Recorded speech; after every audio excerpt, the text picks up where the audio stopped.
Hello বন্ধুরা, আজকে নিয়ে চলে এসেছি জিভে জল আনার মতো চিলি পনির রেসিপি তোমাদের সাথে শেয়ার করতে। প্রথমেই আমি পেঁয়াজ, ক্যাপসিকাম, টমেটো কিউব করে কেটে নিয়েছি রসুন থেতো, আর নিয়েছি একটা ডিম, লেবু পরিমাণ মতো এবং লঙ্কা কুচি, আর পনিরটাকে তো কিউব করে কেটে নিয়েছি।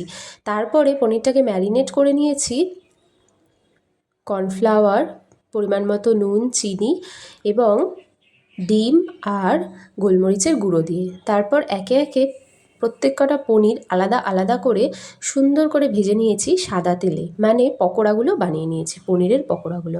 তারপর কড়াইতে তেলের মধ্যে দিয়ে দিয়েছে গোটা গরম মশলা, রসুন কুচি আর কিউব করে রাখা পেঁয়াজ। হালকা নেড়েচেড়ে যখন পেঁয়াজটা বাদামি হয়ে আসবে, দিয়ে দিলাম ক্যাপসিকাম কুচি আর তারপরেই দিয়ে দিলাম টমেটো কুচি।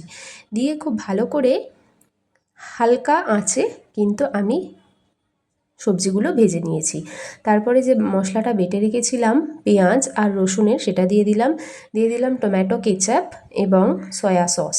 আর আমি কর্নফ্লাওয়ার গরম জলে গুলিয়ে রেখে দিয়েছিলাম। যখন মশলাটা একদম কষে এলো, দিয়ে দিলাম কর্নফ্লাওয়ার গোলা জলটা, আর ওপর থেকে ভাজা পনিরের পকোড়াগুলোও দিয়ে দিলাম, আর তারপরে দিয়ে দিলাম পরিমাণ মতো ধনেপাতা এবং ওপর থেকে লঙ্কা কুচি।